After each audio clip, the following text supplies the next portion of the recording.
Morning. It's Mr. Niaz. I'm just checking if I'm audible. We can hear you, Comrade. We can hear you. Okay. Nandipa, can you just remove the share screen for a moment? I want to see if my background works.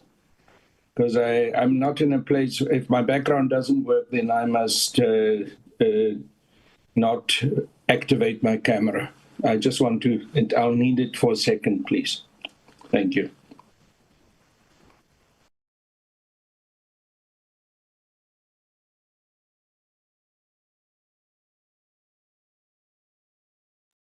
Hi, morning, Mr. Niehaus. Yes, it's not my screen, it's the DOD screen, but I've just requested them to remove it. Okay, just for a second, please. Thank you.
Thank you. I'm sorted out. They can replace it. Thanks. Thanks so much. I appreciate it. Thanks.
Good morning, honorable members.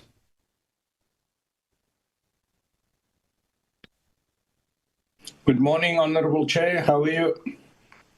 I'm fine, and you, honorable Nihas? I'm well, thanks. Yes, Thank you. is my video okay? It's clear. And you've got a nice background of the place that no longer exists. Thank you very much. Thanks. It no longer exists. You can go and look what it looks like now. It's gone. No, it will be restored, honorable member. I know, but for now, you've just got a photo, nothing else. It's interesting. Yeah. It's part of moving of transformation and moving forward, honorable. Let's hope it works out. Thanks. Yes.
Recording in progress.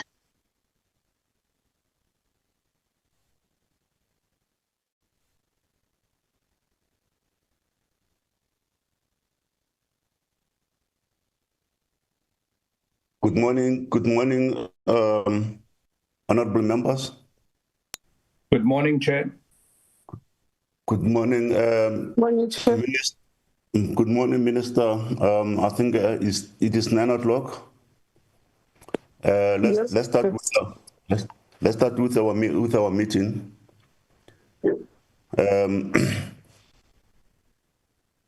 Minister, let me start by appreciating your presence and the deputy ministers present, and say greetings to you and greetings to honorable members on the platform. Greetings to senior officials of our Defense Force, SANDF, and as well as we greet our support staff from both the department and the parliament. Our meeting today, Minister and honorable members, as is outlined in our opening, our agenda is as follows, is flagged on the is opening and welcome, apologies, briefing by the DOD on the levels of morals in the SANDF, and consideration of the minister, meaning that the minister will have two parts of this meeting. The first, it will be the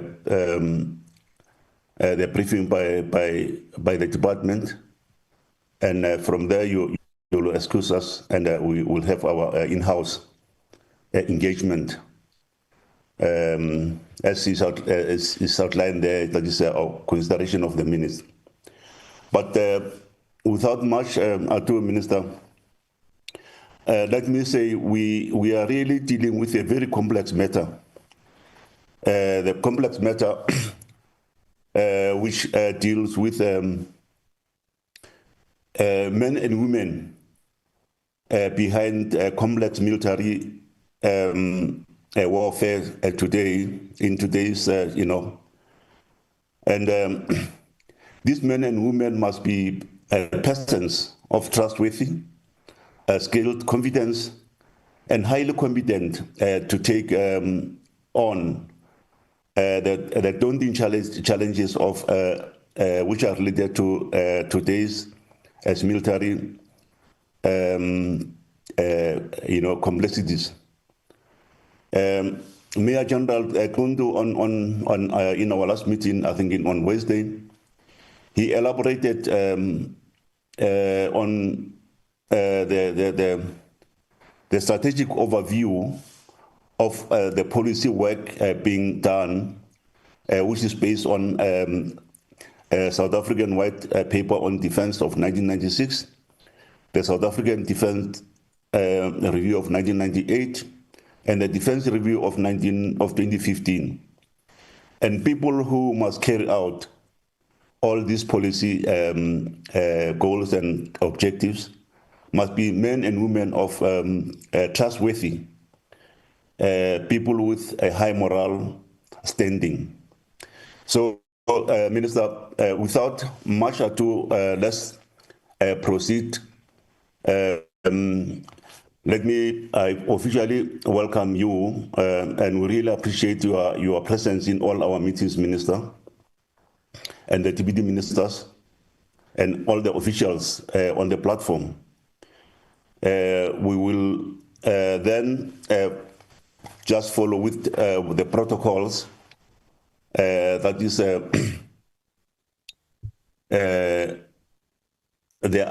adoption of our agenda. Members, I kindly let's adopt the agenda as is flagged. I move that we adopt, Chair. Thank you, Honorable Carl. Let's have the seconder. I'll second. Thank you, Honorable Hunting. And let's have the apologies, Committee Secretary Nandipa. Thank you, Chair. Good morning, Chair. Good morning to the Minister, Deputy Minister, honorable members, and all senior SANDF officials. I've got apologies from Mr. Gerke and Mr. Nchingila, who are on sick leave, and the co-chairperson, Mr. Kikaba. Also, apology from Mr. Klebekulu, and Mr. Godson will join the meeting a bit late. Thank you, Chair. Thank you, Nandipa. Before we carry on, Minister, let's introduce members of Parliament on the platform. Then we will give you an opportunity as well to introduce the officials who are going to address us. I am Minister Honorable Pala, a co-chair of the committee, Joint Committee on Defense. Honorable members, let me give you one by one. Let's start with you, Honorable Nias. Thank you, Chair. My name is Carl Niehaus, and I represent the Economic Freedom Fighters on this Joint Standing Committee on Defense. Thank you. Thank you. Honorable Hutton.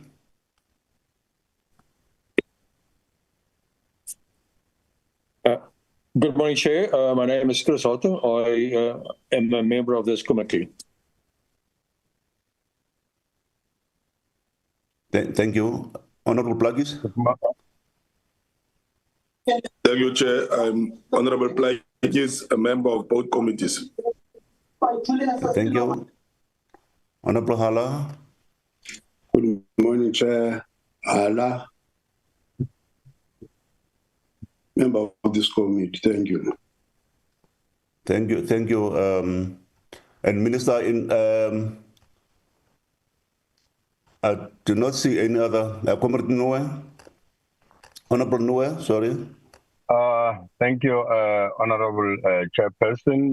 Good morning, Minister, Deputy Ministers, and officials from SANDF. My name is Peter Noe, representing the ANC on the Joint Standing Committee. Thank you. Thank you, Honorable Noe. I do not see any other honorable member here. Anyone, if who's here? I do not see anybody here. Honorable Minister, we have our staff, support staff, who are always with us. Let me introduce them before I hand over to you, Minister. Dr. van Rensburg. I'm sorry, Chair. Dr. van Rensburg has also tendered his apology, Chair. He's not. Oh, okay. Dr. van Steenkamp. Good morning to everybody.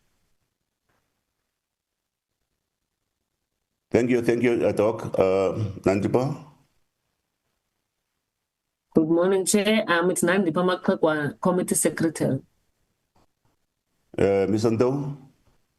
Good morning, Chair, and everybody in the platform. My name is Oliver Ndo, Committee Assistant for the committee. Thank you, support staff, and thank you, honorable members. Minister, we are through with our members. I think those who will be joining us later, and they will be introduced to you and the officials. Let me hand over to you, Minister, to introduce the DOT members. And No, thank you very much, Chair, and thanks for the opportunity for us to present ourselves before you. Maybe I should also do what other committee members did, just to show the camera and switch it off. I have a very weak signal, so if you don't mind, I'll switch it off after this introduction. Chair, I will ask, because the entire team from DOD is at one place, so they'll have to introduce themselves because they are, as I said, they're converging under one system. Then I'll ask the deputy ministers, because I'm also using a gadget that or at least General Holomisa is here, and I don't see Deputy Minister Mkuni. Deputy Minister, if you can greet also, then I'll ask Chief of Staff to introduce the team that is there, and then after introductions, then with your permission, we'll then open up for your presentation. So, Chief of Staff, General, if you could just switch off the camera, greet, and then ask the Chief of Staff to introduce the team that is at the office at DOD together, especially the generals and the other people. There's also members of staff from my office that are also on the platform. So, General. Thank you. Thank you, Honorable Minister. There are so many generals on this platform. Are you referring to me? I did mention the name General Holomisa. Then from there, we will ask General Ramatwana to No. Yeah. I'm joking, Mama. Honorable Minister and honorable members, senior officials from the defense, we are here today to discuss a very sensitive topic, and which, if you talk about morale and lack of it, you will find that you need to look at various issues, talking about promotion policy, you talk about allowances, you talk about conditions of service, but we will leave that entirely to the technocrats, which are led by the Chief of Staff. For those few remarks, I wish to hand over the meeting back to you, Chairperson. Thank you, Deputy Minister and General Holomisa. General Ramatwana should introduce the team that is going to present. General Ramatwana. Thank you very much, Minister. Chairperson, good morning, and good morning to honorable members. I'm not sure if I'm visible on the screen. If I'm visible, I'll carry on, Chairperson. We are seated here together. I am joined here by the colleagues. The first one that I have is the Deputy Chief of the South African Army, Major General Dace. The second one is the Deputy Chief of the South African Air Force, Major General Matebula. The third one is the Acting Chief in the absence of Chief Navy, Admiral Makanya. And the last one that I have from the services, it's Major General Mtujwa, the Deputy Surgeon General. They are here with us. The main presenter is the Inspector General, that is Major General Mazibuko, and is accompanied by his staff, Colonel Taheri and Lieutenant Colonel Botsov. And with me, again, I have my parliamentary liaison officer and the IT person that is just simply on standby should we have challenges with our ITs. That's all who we are here, Chairperson. Thank you very much, and over to you. Thank you, General. Can we ask the staff led by the head of the ministry quickly, Tingani, just quick without getting people to introduce themselves, say who's here from the office, from both offices, so we don't take too much time. Ngoben. Thank you very much, Chairperson and honorable members, the minister and the deputy ministers and the generals. My name is Dingani Ngobeni. I'm the head of the ministry. In the platform should be all three parliamentary liaison officers from the three offices. Then the heads of offices from both sides, Deputy Minister Holomisa and Deputy Minister Mkungo, and Mr. Skosana and Ms. Mbata, and the advisor Tatemutumi. So that will form the core of the support staff from the ministry. Thank you very much. Over to you, Chairperson. Thank you, Mr. Ngobeni, and thank you, Minister. I think, Minister, Minister, let's go straight into the subject of the day, which is the morale in the SANDF. And I'll hand over back to you, Minister, for anyone who's supposed to present to members of Parliament. Thank you, Minister. No, again, Chair, we've already thanked you for really giving us this opportunity to present what you both, as the Deputy Minister and yourself said, a very important item or issue in the life of the soldier or of the department. Because as you correctly say, our core, we all ride on the back of soldiers. Even the Secretariat is there to support the soldiers. And for us to support or even to defend the nation, we're reliant on them. So that's why their morale and their well-being becomes extremely central and important. And for me, Chair, that's the importance of today's topic and discussions. We did receive the report, discussed it as a department, and I think the presenters will indicate what are the follow-ups that we've agreed on in terms of pursuing and following up on the findings of the report. Just as a side, because when I was going through this report, Chair, it reminded me about my visit when I went to Goma to visit some injured soldiers. I was touched and very humbled when I went to see one of the injured soldiers. He was on his way to the theater, and they allowed us to see him because his hand was injured. And this young man says, "No, don't worry, Minister. My trigger finger is still intact." It was showing me that of the fingers that were hurt, his trigger finger was not affected. He says, "And I'm ready for war." And that's how humbling and how important it is for us to make sure that we really can support our soldiers to the tilt, because we all are dependent on them. Even in Goma, we're reliant on them having a morale and being willing to fight in the face of adverse difficulties, because he was hurt during a war and he was still ready to go and fight. And that's the importance of the morale. So, Chair, it is a very important topic, as you correctly say, and it is something that we have to at all times keep our eyes on the ball and do whatever it takes. I'll comment later about the findings when you have heard them and what my take is in the context of the challenges that the Defense Force is facing. I just really found also the results, as you will see, surprising and humbling when you look at the environment and the context in which we expect our soldiers to fight. But let me not preempt the presentation, Chair. Let me ask General Ramatswane to get his team to present to us already. But thank you very much for the opportunity, Chair, and also thank the committee members. Thanks, Chair. Thank you, Minister. Let's get it on, General Ramatswane.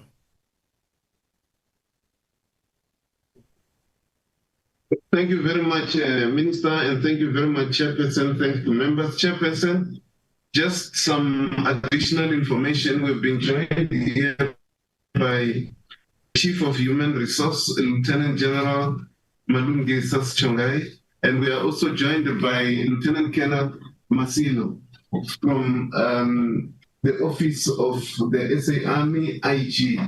These are the two additional members that came to join us. Thanks, Chairperson. May I, Chairperson, just request the following, or put the following, before we start with our presentation.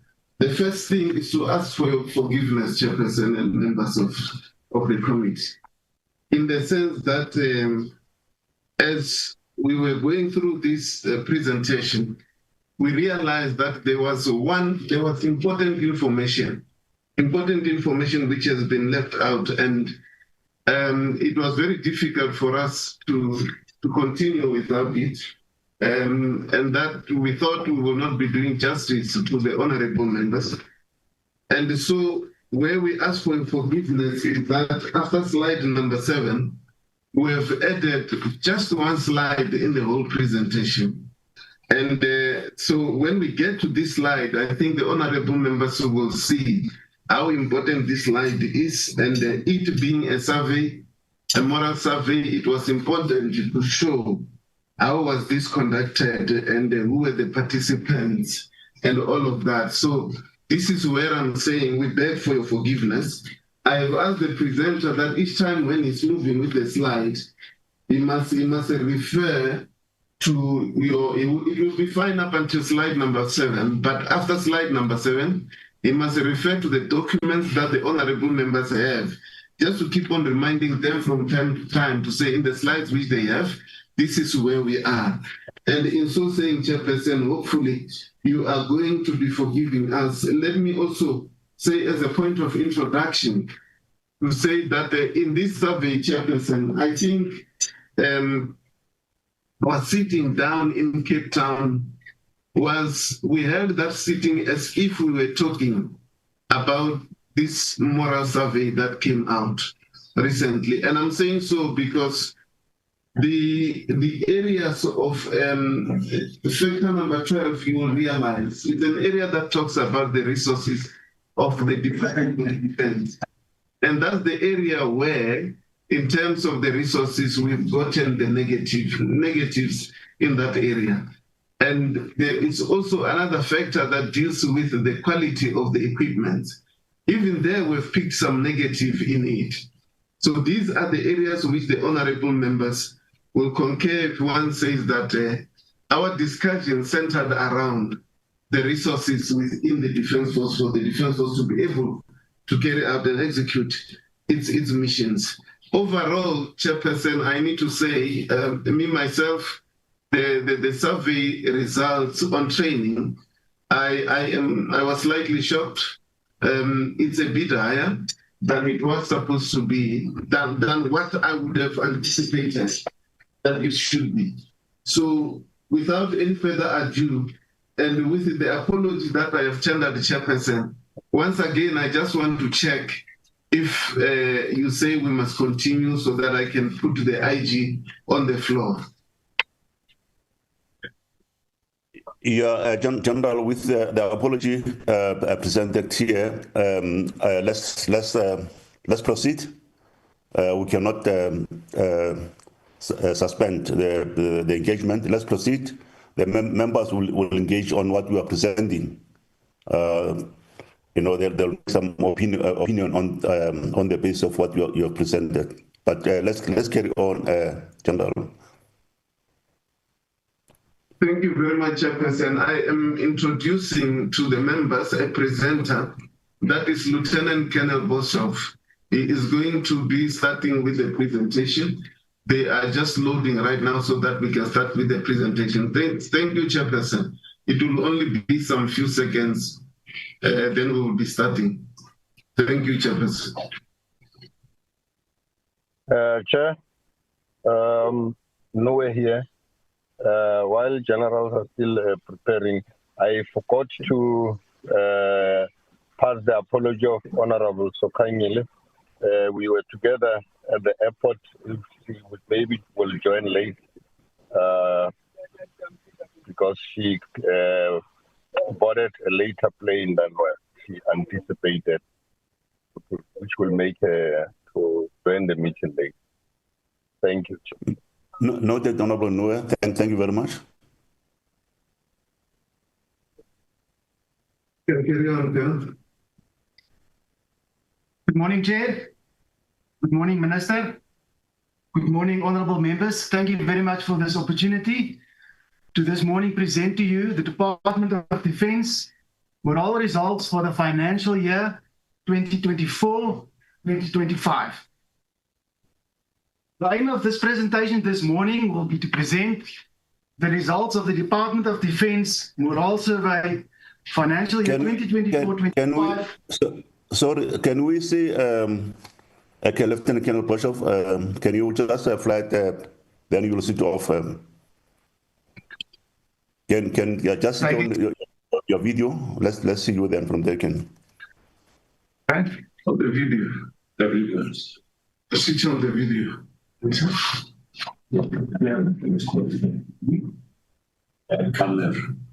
We want to see you, sir.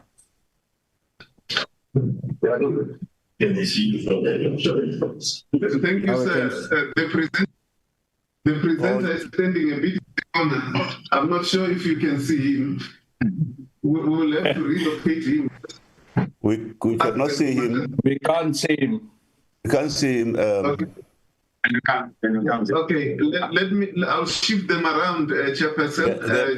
There he is. Yeah, there is. You can see him now. Yes, yeah. You can proceed, Colonel. Okay, so Mahunda, you help him there with moving the computer and all that. You can sit here if you want, preventing sitting down. Again. All right, yeah, give him the mouse. Okay, right. Continue. Anyway, they can see you. Right where you are. You can tell them, then they will see you. Yes. Can you bring the presentation out, please? There you go. Okay. Continue. Good morning, Chair. Once again, can everyone see me now? Yes, we can see you, Colonel. Go ahead, proceed. Thank you, Chair. I'm going to continue. Yes, the aim of the presentation this morning is to present the results of the Department of Defense for all survey financial year 2024-25 with the Joint Standing Committee on Defense. Let me present to you the scope of our presentation this morning. We will have a brief introduction. We will look at our mean scores, how we actually measure the morale. We will have a look at the sample, also looking at the sample description. Colonel, can you flight it on the screen? Can your presentation be flighted on the screen? Can you not see it, sir? No, we still see you, all of you, in the bottom. Can you please go there and fix it? It is not sharing. Go there first. Quickly fix that. It means it's not sharing. You can come to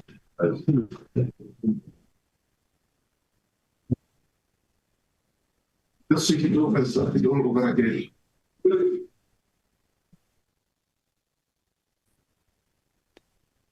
You can switch off your video and then so you flight on your presentation.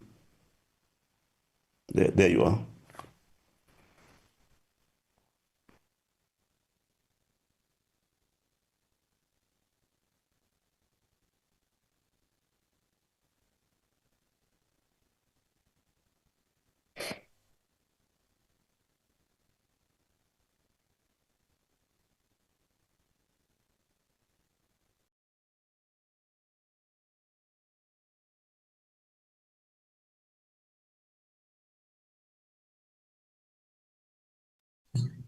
Okay, can you check? I check. That is the one. Can you click on it? Is that the one, Captain Boshoff? Yes, sir. Okay. Can we the chairperson, are you able to see the presentation? Yes. Thank you very much. Okay, thanks. Thanks, Chairperson. Can you carry on, please? Thank you, General. Thank you, members, for your patience. Let me continue with slide number 3, which will be the scope. We will be touching on the following. We will have a brief introduction, look at the mean score, what we use to measure our different factors, the sample, looking at the sample description, focusing on the DoD factor mean scores per factor that was measured, also zooming in on the different mean scores of the various services and divisions, whereafter we will conclude with some findings.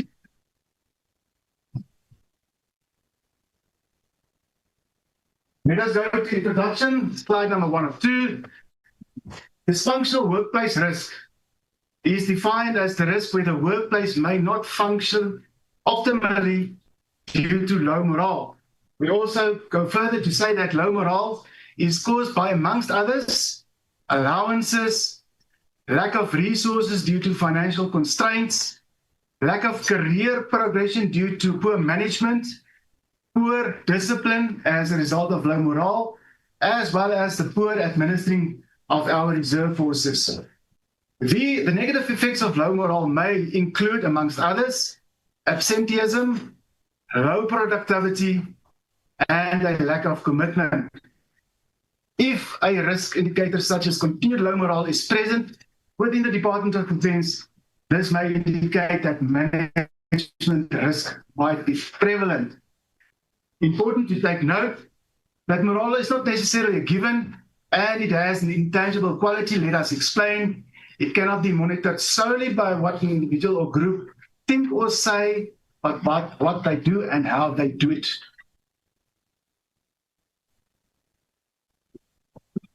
Employee morale is thus a key element in whether or not an organization like the Department of Defense is able to fulfill its mission, realize its vision, and change its values from theory to reality. Mean scores. I'd like to present to you how we do measure the various factors as being either positive, negative, or regarded as moderate or neutral.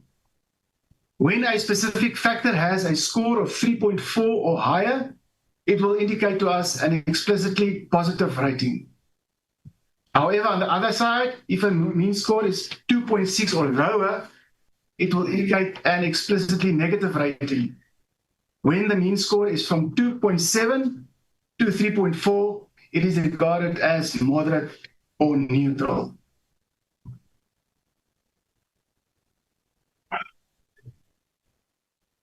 The population of the study was defined as the regular force component, the reserve force component, as well as the Public Service Act personnel of the Department of Defense.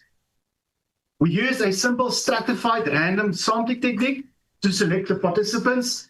Let me just elaborate on the sampling technique. What we mean there is that we sample each and every unit and structure in the Defense Force in terms of a rank representative sample. We look at the specific structure of an element, a unit, or a headquarters, and we identify a 10 to 15% sample that will reflect the specific rank distributions of that specific element. In total, for the financial year 2024-25, we had 8,145 completed questionnaires that were received that we used to make our findings. As General Manswana indicated, honorable members, here is the additional information that we deem very necessary for all of us to take note of. Let us look at the breakdown of the questionnaires, which is our measurement tool, are as follows. For the financial year 24-25, we printed 10,000. 10,000 of these booklets were distributed to all of the services and divisions, all of the units and headquarters throughout our republic. Returned to our headquarters was a total of 8,362. Not returned, 1,638. Spoiled, 217. Let me just elaborate in terms of the term spoiled. If we receive back a questionnaire and it's not completely in full, or if the pages are missing, or if any of the information is missing, we cannot use the information and it is regarded as a spoiled and not used in our calculations. In terms of the completed questionnaires, let us look at the breakdown as follows. Our regular force component contributed 6,769 participants. Our reserve force uniform members contributed 354 members, and our Public Service Act personnel contributed a number of 927 completed questionnaires.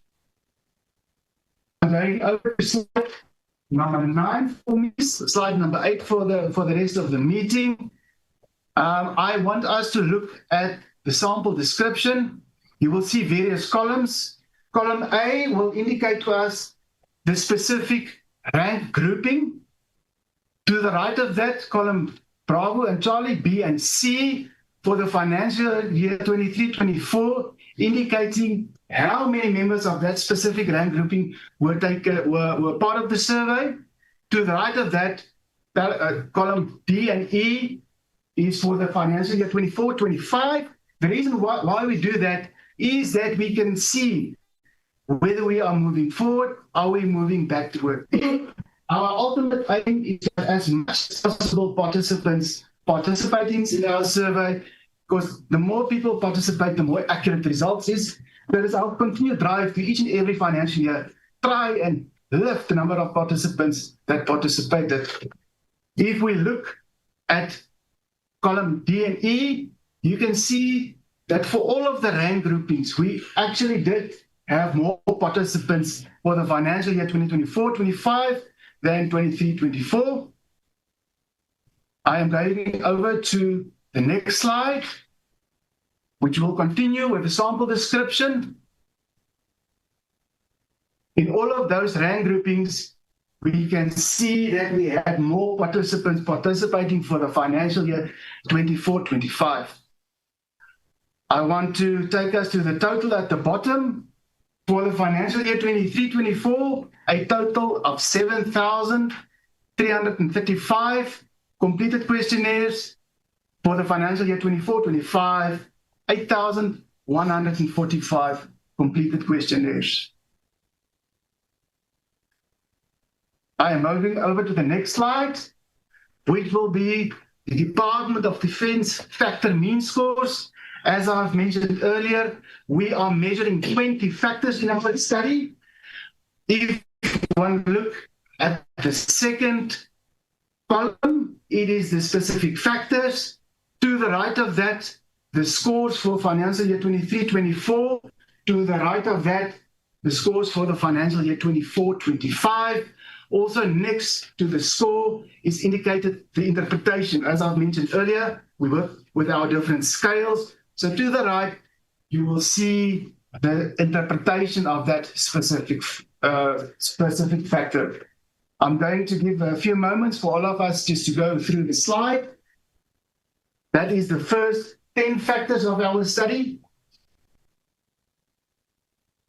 And if one look at it, you can see that for the financial year 24-25, almost in all of the factors, the score is a little bit higher. I'm going to go over to the second slide in terms of the DoD factor mean scores.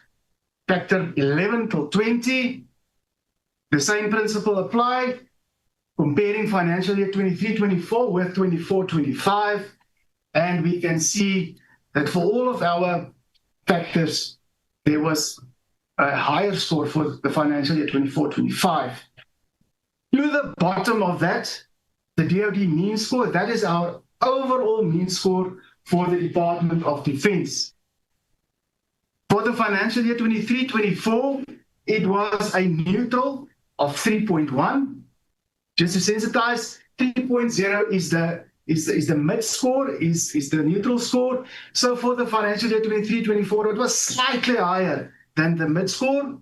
But then for the financial year 24-25, it actually is 0.2 higher, and we have a score of 3.3, which is regarded as a high neutral. Not a positive yet, but a high neutral.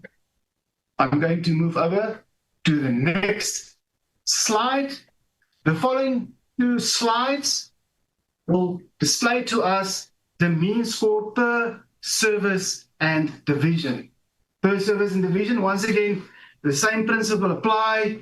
We would like to have a comparative study between financial years to see, are we winning or are we losing? Are we going forward or are we going backward? In the second column, you will see the different services and division. To the right of that, the score for the financial year 23-24, as well as the interpretation of that. And to the right of that, to compare the financial year 24-25.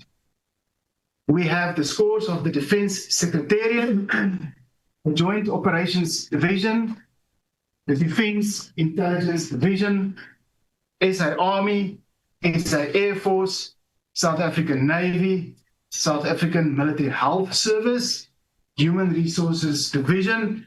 Before I'm going to continue with the next slide, I would just like to sensitize the audience that we do sample each and every unit, headquarters or structure in the Department of Defense annually.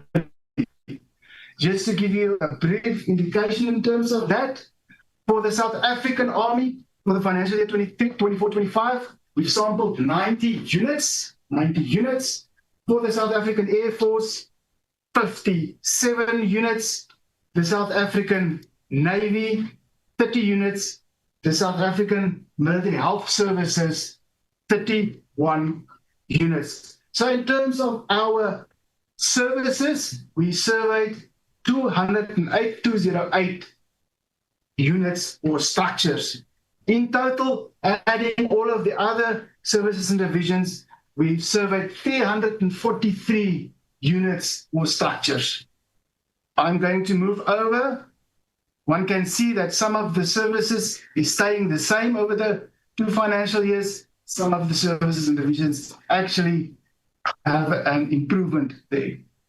I'm going to move over to the second slide. The same principle apply. Serial number 10, Defense Foreign Relations for the financial year 23-24. They were sampled with the Defense Intelligence Division. However, for the financial year 24-25, we've decided to sample them as an entity on their own, of which they measured positive for the financial year 24-25. On this slide is the smaller services and divisions as is visible there. To the bottom, once again, the overall mean score of the Department of Defense, as already indicated, as being a high neutral of 3.3. Just also to sensitize the audience, a score of 3.5 and higher would reflect then as being positive. A score of 2.6 and lower would then reflect as being negative. Findings, and this I think is the important part of our presentation this morning. Bullet number 1. The survey results indicated that the Department of Defense overall mean score registered a neutral rating of 3.3 for the financial year 24-25. Of our 20 factors that was measured for the financial year 23-24, 9 of those factors registered a positive rating, and they are listed as follows. Factor 2, Factor 4, Factor 5, management and leadership on various levels, top management of the specific service and division, our service and divisional chiefs, our unit or battalion OCs, officer commandings, 3.5, and our immediate supervisors, a very, very high score of 3.8. In terms of human resource management, also a positive score was reflected there of 3.6. I'm going to go over to slide number 2, carrying on with the remainder of the 5 factors that registered a positive rating. Career management, training, as Chief of Staff mentioned, it is very good to see that our training is perceived as being very productive and very good, 3.7. Sexual misconduct, our members are aware of platforms to report sexual misconduct. They are aware of the systems to follow to report sexual misconduct. For that reason, a positive rating there. Factor 19, very important, and I think that this is what it's going about, motivation. Our motivation and our attitude towards our work registered a positive of 3.5. Factor number 20, image of the Department of Defense as employer. What do our soldiers and our PSAPs and our reserve force, what do they feel about the Department of Defense? How do they feel about working for the Department of Defense? They feel positive, measuring 3.6. To the flip side of that, to the contrary, a factor that is bringing down morale and which is actually negative is logistics, the availability of resources, which was the only one that registered a negative rating of 2.6, as the Chief of Staff mentioned. I am going to carry on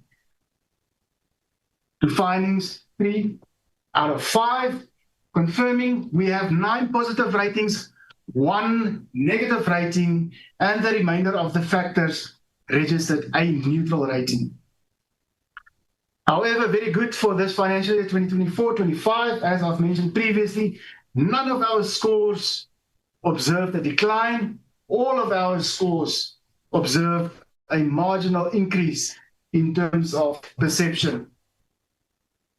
Back in 10, 17, and 20, they had exactly the same ratings for both of the financial years. So 17 of our factors had actually increased.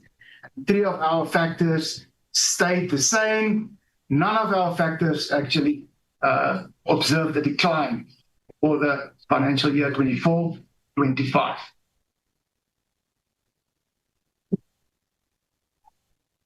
Bullet number 1 of our findings, in a military context, and we've mentioned it a few times, high morale mitigates the development of battle stress for Department of Defense members during military operations. It will increase their level of performance. It will reduce the risk of stress. It is evident that morale, or high morale for that matter, is a vital component within the Department of Defense in order to fulfill our mandate, in order for us to win wars, in order for us not to have some of our soldiers die. High morale is regarded as essential to success. To the contrary, however, low morale is a risk to failure, which in a military context, like all of us know, could be catastrophic. I am going to conclude our findings. Bullet number 1. The 20 factors, as was discussed,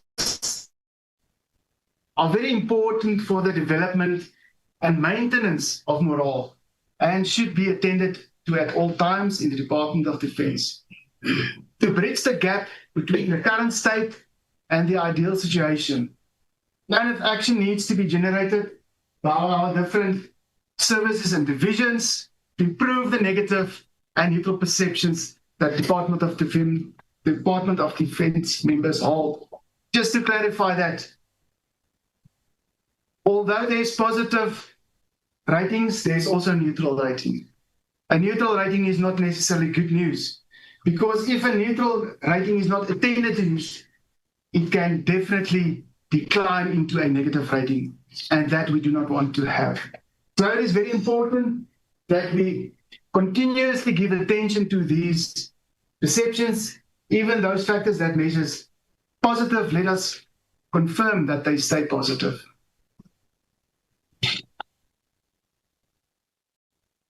Dear Minister, honorable members, that then concludes the presentation. I will hand over here from staff.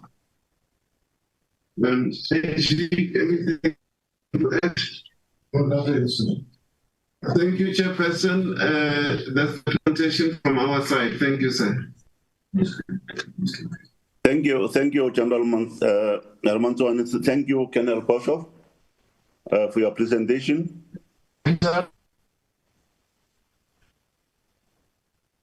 Hello? Okay, let's proceed. Honorable members, there you are. A presentation about the morale.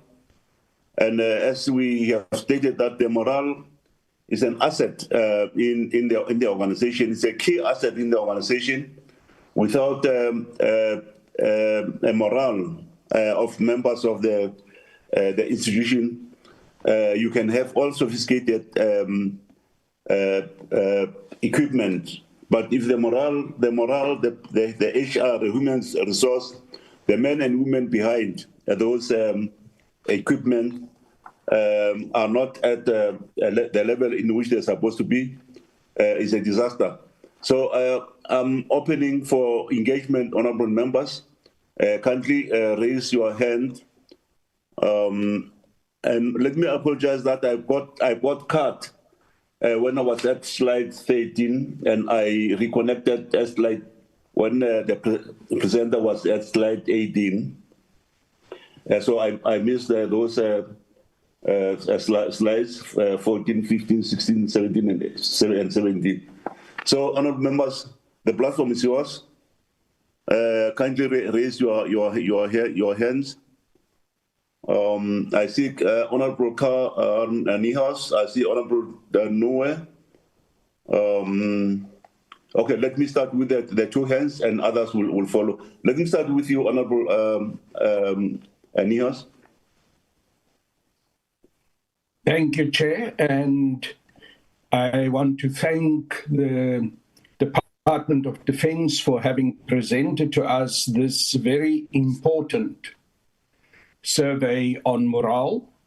May I ask them perhaps if they could now lower the presentation, because I think it would be good if we can also see each other and engage in that way. But let me proceed.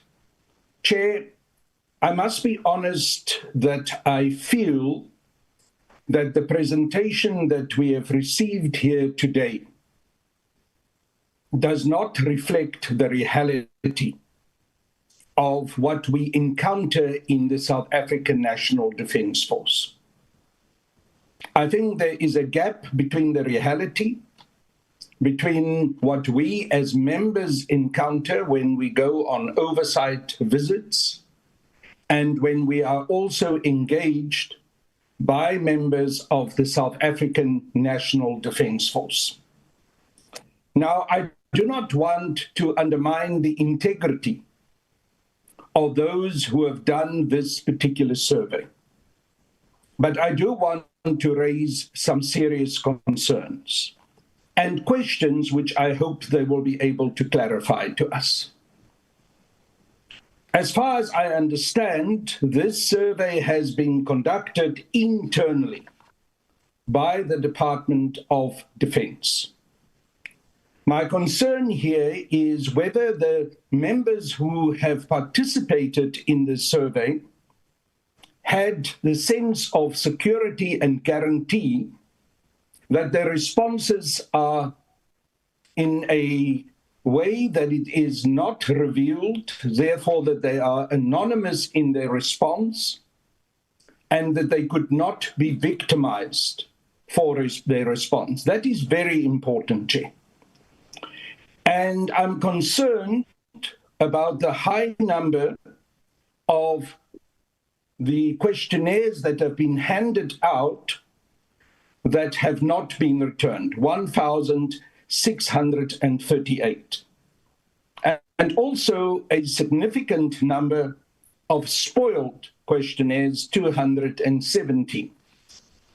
That indicates to me, Chair, a concern that even some of those who have participated in the survey may not necessarily have felt comfortable in doing so, and therefore did not return the survey forms that they have received. I would like to hear what the department thinks about this, and also I would like to understand what the implications of these are for the final findings of the survey. Chair, I also would like to know whether there had ever been a situation where an independent external study on the morale levels had been commissioned by the department. This is obviously not an independent external study. And whether independent scholars or academics have been committed to conduct research on morale. Chair, this particular survey has the feeling of self-congratulatory approach. We have a finding of a high neutral of 3.3, which I once again want to tell you that I seriously question whether this is the case on the basis of what we have encountered as members of the Portfolio Committee. I also think that we need to go into the whole issue of what exactly is happening with those members who have been sent out on the outside missions, for instance, the DRC and Operation Tiba. I've encountered many of these members who are not telling us a positive story about their experience in operation and also their experience afterwards. Many of them are still complaining that they have not received the payments that are due to them. Now, Chair, we must be careful not to fall into the trap of misrepresentation, deliberate or by some omissions, and some of the questions I've asked are specifically directed at trying to find out what the omissions were, specifically with regards to independent external surveys. Because as the great Amilcar Cabral said, tell no lies and claim no easy victories. We have a situation in the South African National Defence Force where equipment are not maintained, where equipment are outdated, and under the circumstances when we add that to the problems that members of the SANDF are faced with in terms of the circumstances of their accommodation. And last Wednesday, when we had the Joint Portfolio Committee and Joint Standing Committee meeting, and I'm not going to go into the details of that meeting except to say that some of us did raise the serious concern about the fact that some of our members have to buy their own boots and to provide for some of their own gear. We know about that because we receive complaints from the rank and file soldiers about this. Chair, let me conclude by saying that there is a clear and massive gap between the experience of the top command of the South African National Defence Force in terms of their income, in terms of the environment in which they operate and the luxuries at their disposal, and the very poor conditions under which many members of the rank and file of the SANDF are living. And we get complaints about this. It is evident. We don't need to beat around the bush about this. And this undermines morale, and it destroys the ability of the SANDF to be a force of the people. Now, here's my final point, Chair. Some of the results of this survey may have been influenced by the fact that those members who participated in the survey were not sure that confidentiality is being maintained, and therefore they may not have answered honestly. But even if they did answer honestly, the fact that we get a relatively positive scoring from the rank and file members of the South African National Defence Force probably do reflect on the patriotism of these members and their preparedness to make do under extremely difficult circumstances. Now, that make-do attitude and preparedness to battle through under extremely difficult circumstances with conditions of deprivation in terms of housing, sometimes even in terms of the provisions and provihant provided to them, and definitely in terms of outdated and ill-maintained equipment. The fact that they maintain their patriotism, and that touching story that the minister told us at the beginning of today's input, a very touching, emotional story that she related to us about the soldier who said, well, my trigger finger is still intact. That patriotism does not absolve and does not make the South African National Defence Force a well-functioning organization, nor does it make the command of the SANDF successful. Yes, What you it tells us, I'm conclude, but it's an important point that I emphasize. It tells us that despite these problems, we have a rank and file soldier corps who are prepared and patriotic enough to dedicate their lives to our defense. But then we must be real and clear about the conditions under which they operate and the challenges that they are faced with.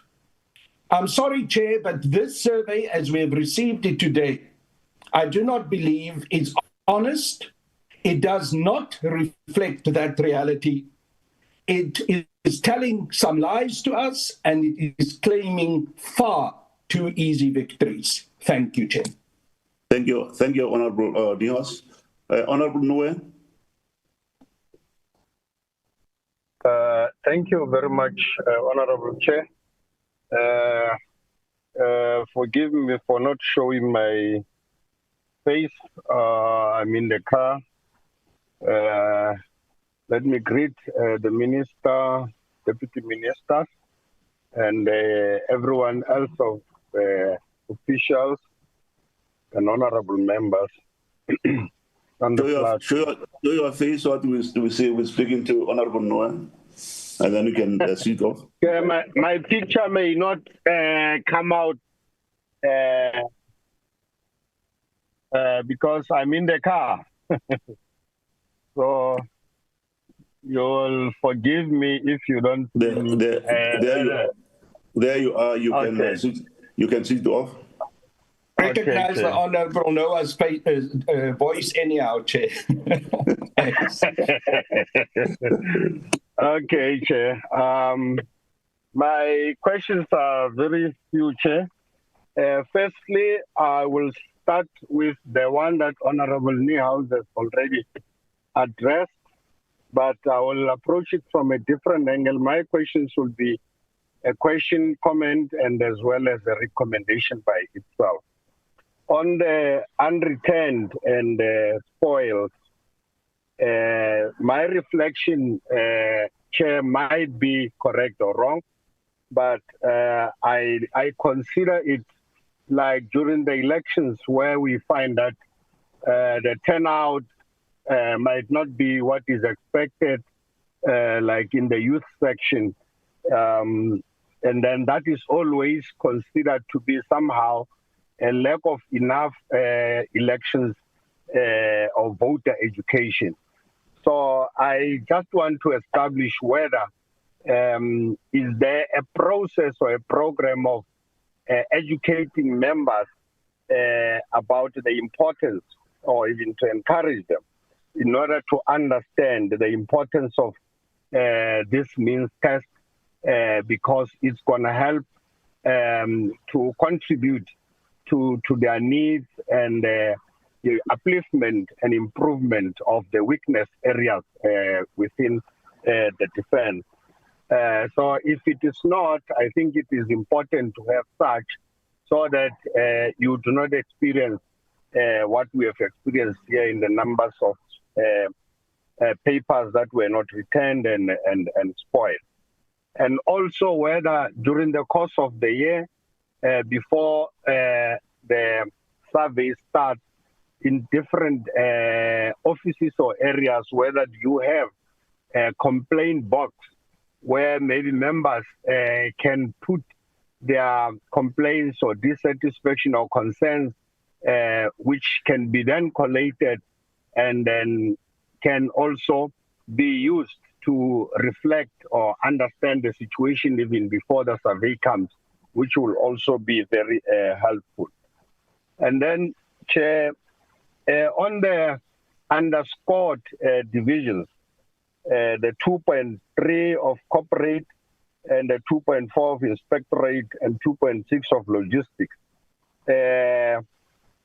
Chair, I think that is really worrying, that maybe going forward, it is important to zoom into that area and find out the Recording contributing stopped. factors, so that we don't just accept it as a record, but which we do not make use of it and get to understand why those divisions will score so low. And also on the neutral, Honorable Chair, you find neutrals are many than the positives if you put together the whole division. That also, Chair, the neutral is a worrying factor to be dominating more than the positive. I think also that needs thorough and more engagement with the feedback.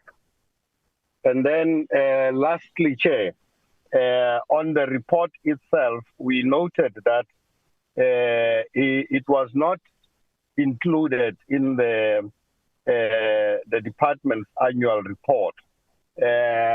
Maybe we can encourage, or if we understand why it was not included.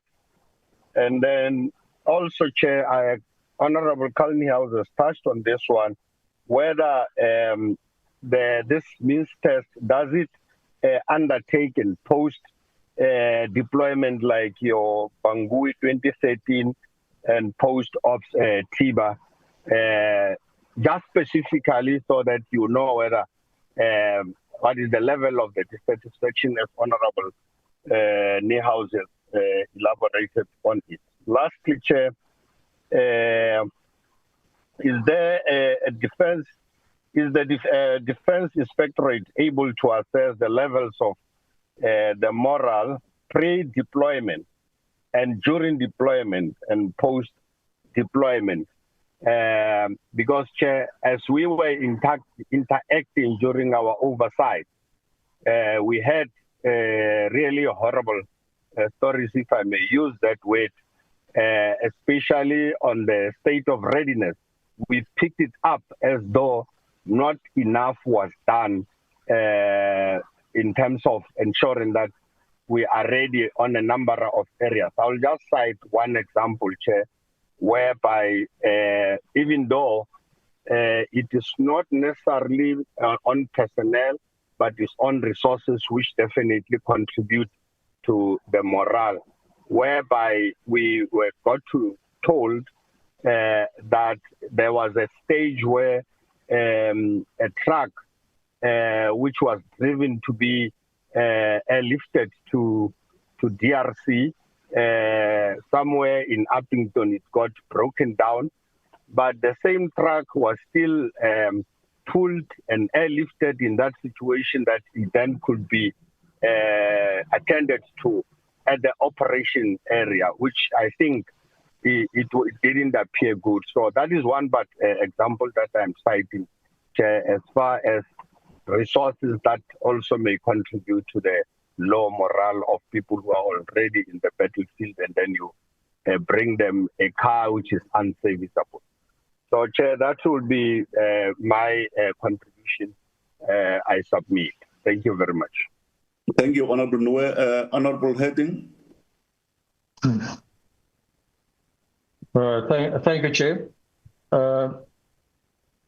And thank you for the presentation. My first question would be the relevance of the method of determining or assessing the morale. Has that been reassessed recently? We will recall that after the Sake Goma incidents, that we received various reports of very low morale amongst our soldiers that were exposed to what happened at Sake and Goma, the white flag incident, and that actually reverberated into the Defence Force and also had an impact on the nation. It was serious. So And I don't think, and I agree with the previous speakers, that this doesn't really come out in this presentation, in this report. And while I'm there, perhaps just to interrupt myself, why did the reporting on morale of the SANDF disappear from the annual reports? Is it not important enough to appear in there so that they over a term it can actually be accessed and see what's going on there? So let's go then to the situation. My question then, is this still relevant for operational soldiers, where we have serious concerns raised everywhere? Media, among soldiers, in phone calls and WhatsApp messages that we got from them. Then perhaps more, I'd like to know whether where we now assume there is a problem. We haven't got the facts on that, but should there not be? And we are, again, preparing for deployment. Be a pre-deployment assessment done, detailed, during deployment and post-deployment. And then it should lead to something. We also know that the families, the support of the soldiers has got a massive impact on the morale of soldiers on that side. And where these are impacted on, for instance, like we've seen in the DRC deployment, where soldiers write home and send messages home that they need money to buy tents and things like that. It impacts negatively on the morale of the family, and that goes into the soldiers. It's one thing that actually leads to the other. So my question would be the relevance of this assessment. It appears to be standard and not adapted for our specific circumstances over the years as it developed and evolved. Then the question on pre, during, and post-deployment assessments on morale. And if there's an indicator that we should look at, then obviously there should something be coming from that to address the issue. Chair, I will conclude on that. Thank you. Thank you, Honorable Harding. Honorable Hala. Good morning, Chair. Protocol observed. Chair, I've got so many questions, but let me start with the ones that I've prepared.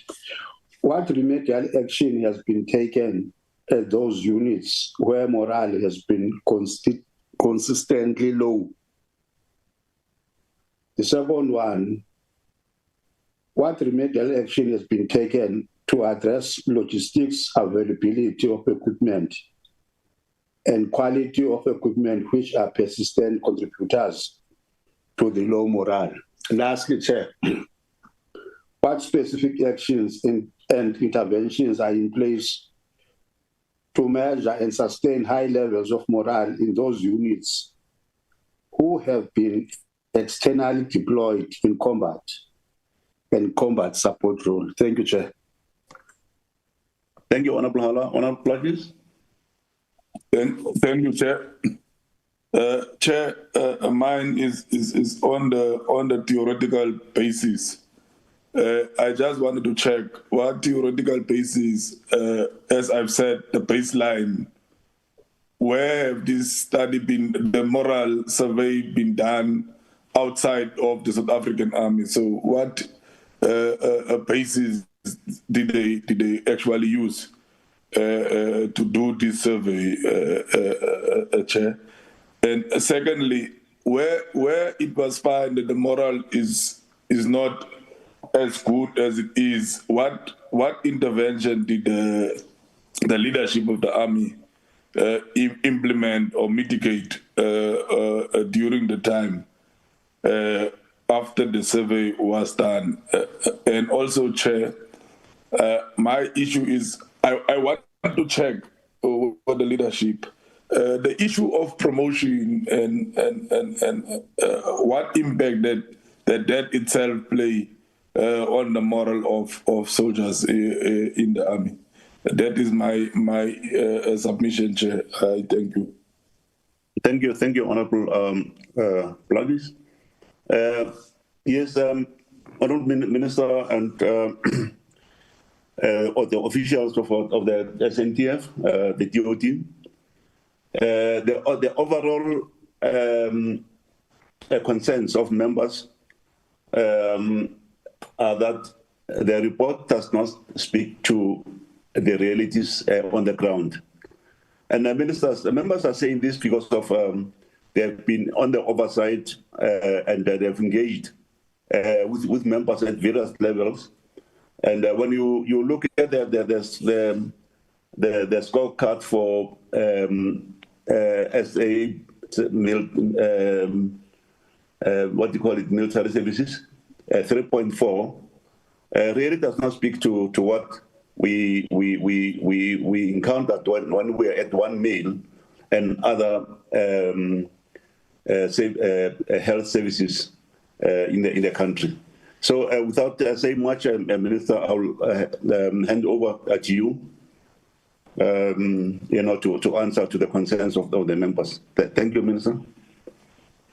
No, Chair, I will ask the officials to answer the technical ones, and with your permission, come back also to what my thoughts are around the key issues that members raise vis-a-vis the survey and 20 points, because if you visit MIL, we are not talking about gender and women's issues and if women in the army are happy.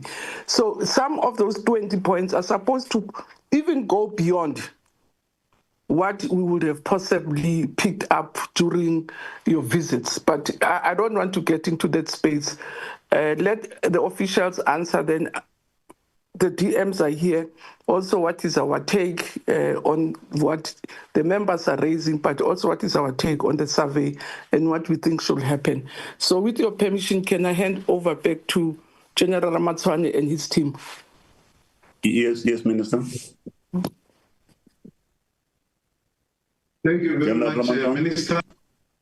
Thank you, Minister, and thank you, Chairperson. And let me thank honorable members for the questions that have been raised. I think, Chairperson, where I need to start, it is to start here by saying that when you do a survey for an organization, you do it in its entirety. Yes, we understand the situation and what the members are saying in terms of the DRC.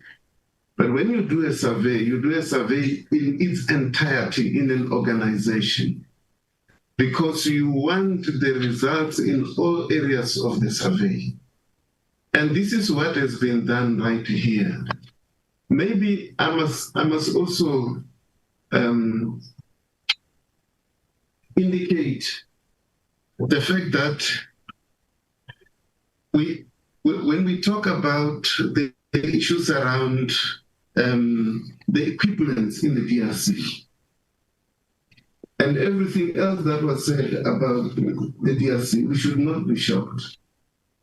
And I want to say, when I started in my preamble, I indicated the area that is very concerning, and I said, this is an area which in the past 2 days or so, when we were with the committee, was a subject of discussion. And if we look at this rating, I am now on slide, it might be slide number 11 on the member slide, and I'm talking about the factor logistics. And that factor talks about the resources in the Department of Defense. And I want to say that this is an area which we've been talking about all along. So for me, when I see this rate, it is an area that I would think that all of us are familiar with this area, because this is an area of the resources. Nothing else. You know, if you go down and look at factor number 14, it is very specific and it talks about the quality of our equipment.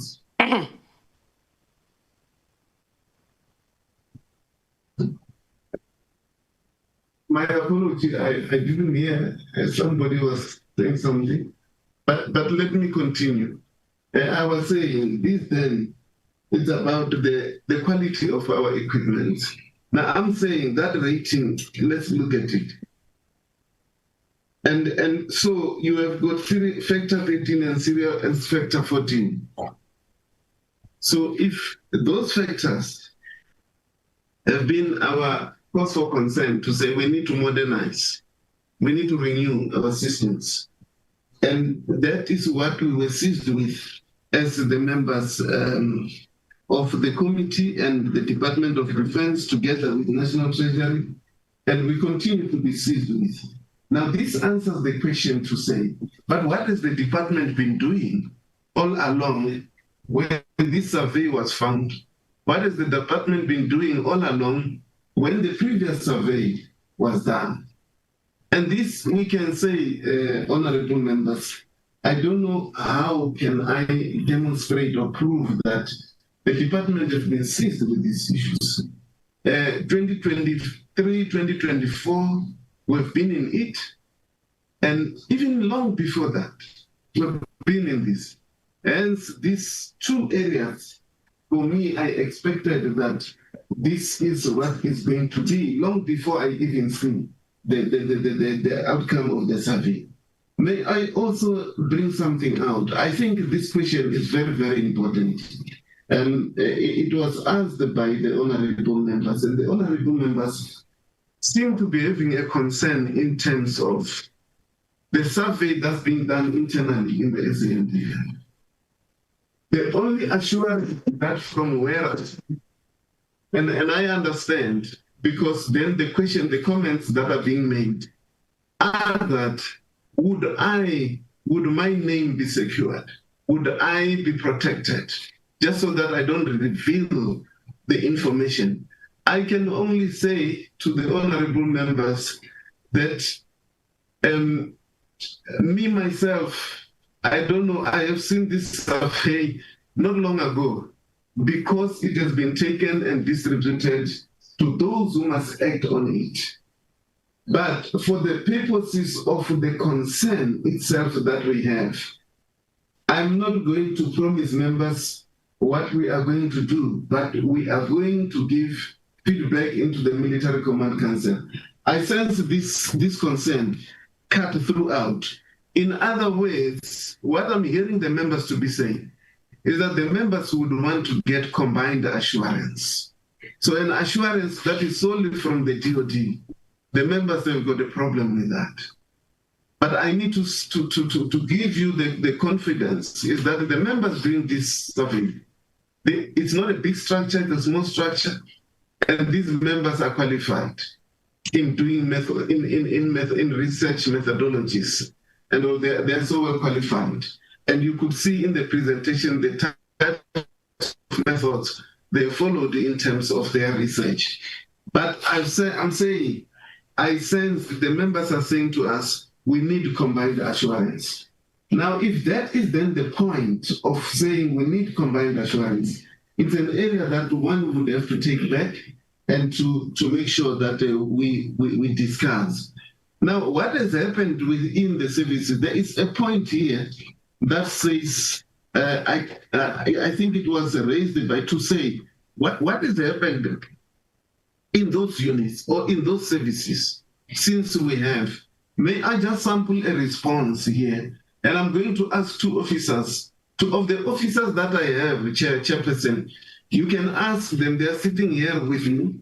But if you ask me, let me go to the Air Force and let me go to the Sergeant General, just so that I can say, they can just give you a brief explanation to say, more or less from their environment, this is what they are doing. And for us, Chairperson, we stay away from the moral survey.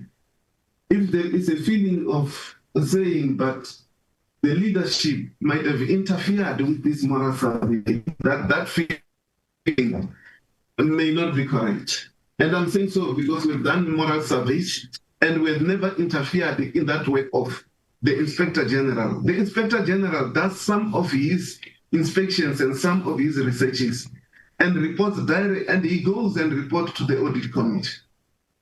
Whatever that we might have been told, I'm saying so because I do go to the audit committees when I have got a sufficient time, unless if I'm committed with the committee like today. So I won't be able to go anywhere. But that, when it is a report, we are sitting there. And we are sitting there, but the IG is reporting. The minute any one of us is going to influence the IG in the manner in which we will work, we are going to get false results and we will be setting a wrong precedence for the future of this organization. So that much I really want to say. I want to give from the leadership. This is where we are, but I understand the committee is saying we need, in the lack of a better way, I'm interpreting it, we need combined assurance would be the best way to do it. But let me allow the chief of the efforts, sorry, the deputy chief of the efforts, chairperson, I've just sampled the two. If you want the other colleagues, if you can choose any, but and the SG so that they can just talk to you about in their environment, deputy chief efforts. Thank you, Chief of Staff. Good morning to the Chairperson, the Minister, and honorable members, Major General Masibula, the Deputy Chief of the Air Force. I think from what I would like to do, maybe not speaking on behalf of any other deputies, is just to say that the process that we follow within the defense is that the deputy chiefs are accountable for the risks and inspections for all members of the DOD. So within the Air Force, we have an IG who reports to DOD IG. So when we get the morale survey or any other risks that are sent from level 2, we send our policy and plans members to be able to go do also an internal survey on audit on morals responded or the information we get from IG. Then we have an accountability management committee within the Air Force that is responsible to look at the risk surveys and any other additional information that comes from the Chief of Staff. And we also are present at the audit committee as well as the CND accountability management process. So I would like to maybe use one example in terms of the morale of maybe the pilots or maybe the technical members. When we receive that issue, we do send our aviation safety directorate, we do send our GOC Air Command to go not only get a perspective, but we get the perception that was sent from the survey. Therefore, they report to the Air Force Command Council. And from the Air Force Command Council, we look at what the issue is. If the issue is something that we can be able to solve with our resources, we send the relevant members to do that. But if we can't, we elevate it back to the sorry, General Chairperson, please. Sorry, Chairperson, my apology, but there is noise in the background. Somebody is talking, and we, even ourselves that are sitting here with the General, we can't get clearly what he's saying because of the interruption. Yes, yeah, we noticed that, but I think it was on the side of the Minister, but it's needed. Let's carry on. So basically what I'm saying is, from the Air Force perspective, we do follow up in terms of the survey, and we address those issues, and we elevate what we can't to the Chief of Staff and the Chief of the Defense Force. So there is action taken from all the way to the unit. And also maybe if I can, Chief of Staff, allow me address the issue of anonymity. Yes, the surveys are done anonymously, and it continues as such. And I have been doing surveys ever since I joined the Defense Force. So there's no victimization of the members in terms of when they fill the surveys as well. But we do take action within the Air Force, specifically on issues that are facing the probably, if I say, air power stuff, air defense stuff. So we look into that, and then we advise when we can, and we solve those issues, and we report back to the Command Council, and we report to the Chief of Staff or the MCC in terms of those issues that are addressed. Thank you very much. Thank you, Chief of Staff. Good morning, Chairperson, Minister, and honorable members. From the same side, without having to echo what Deputy Air Force was saying, we are actually responsible for accountability management in our services. And once these reports are received, presented to the SG and the Command Councils, well, they get filtered to the relevant formations where the challenges are, with the assistance, of course, of our industrial psychologists. We do monitor the feedback. It's always important to know that the issues that pertain to these surveys the moral surveys are not only isolated to the moral surveys. There are issues that affect the members on a day-to-day, of which plans are always there. What's more important is that once you identify the challenge, you then go in to enforce the compliance in terms of the plans that are there on the place, and then see if then people are complying. With us in the SAMs, majority of the issues that affect us are issues of service delivery. People complain about long waiting periods, well, which is of course due to our understaffing and our lack of resources in our hospitals and clinics. There are plans, of course, to try and solve those, but with the current financial constraints, it's always difficult to actually meet the required results. But I think that's all that I can say in terms of us, how we manage the issues and such. In short, Chairperson, the colleagues are saying we do have an action plan that is drawn up and making sure that these issues are dealt with. And this is what the colleagues are saying. May I also say that and the issue of the DRC and the questions around the DRC, they are quite worrying. Just to remind the honorable members that we still have something that is called an after-action review. And that after-action review deals with the DRC. It's for the various operations that we conduct. And once we have withdrawn back with all the equipment and everything else, then there is an after-action review that is then taken into that. So that then will be talking, it's an after-action review that deals with the operations themselves. And that is where, for us as the leadership of the defense, we're going to get everything from since the missions started. Let me allow the IG, General Matebula has already spoken about Anonymous. I have reserved that deliberately so that I wanted the presenter to much more elaborate. But thanks, General Matebula. IG, can you come in? Thank you, Chair. Thank you, Honorable Minister. And thank you for giving me this opportunity.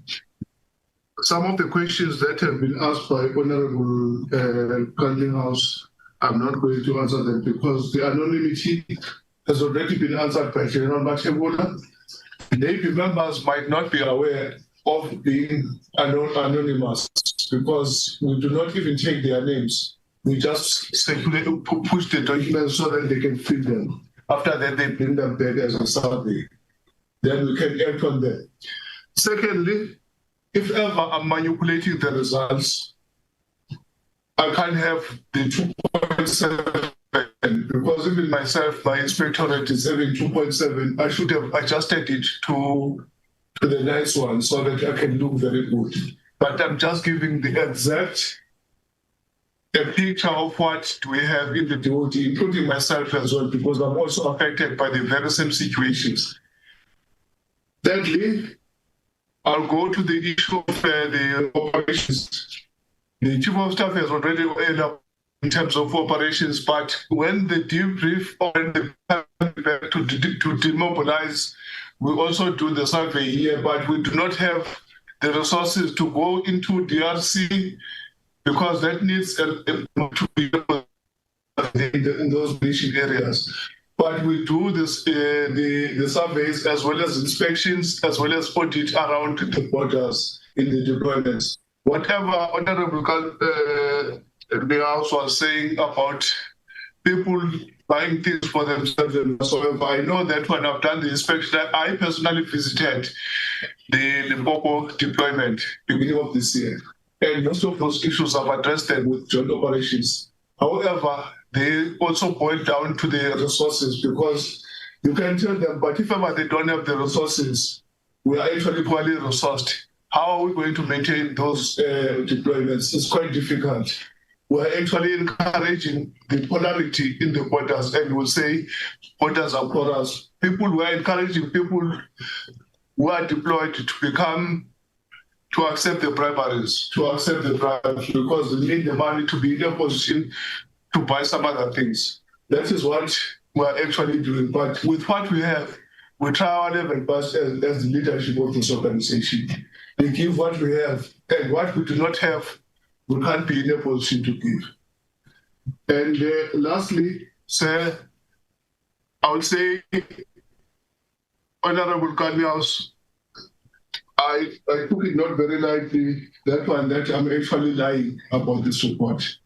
I'm kindly requesting the investigation as of now that whatever I'm doing is totally wrong.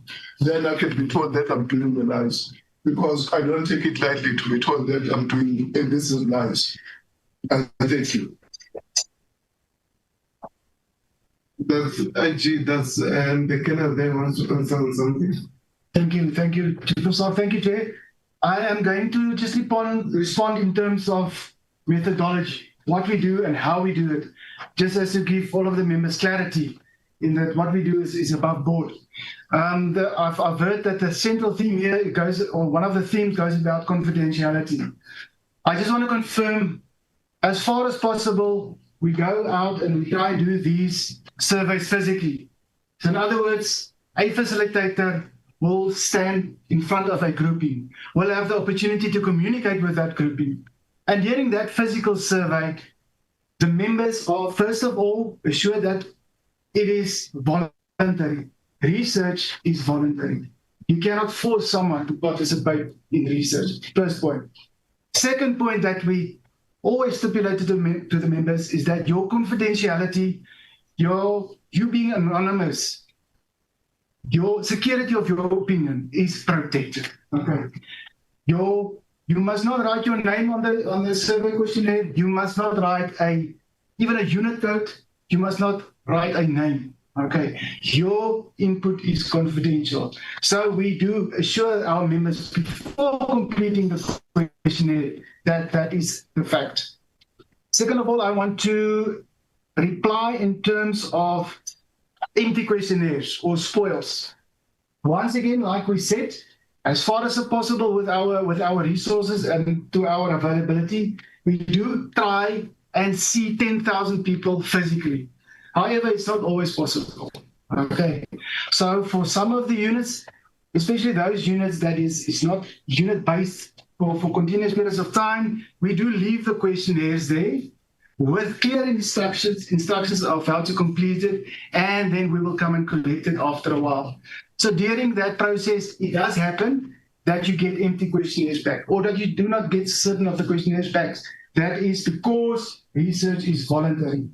But to mitigate that, as far as possible, we do try to do it physically, because then you have got control over the booklets. You can see how many people are in front of you. You can assure them of the confidentiality, and you can receive the booklets back. Also, when we have the opportunity to do physical field work, before these booklets is taken in, okay, it is checked. It is checked by our facilitators to make sure that it is not a spoil. But spoils do happen.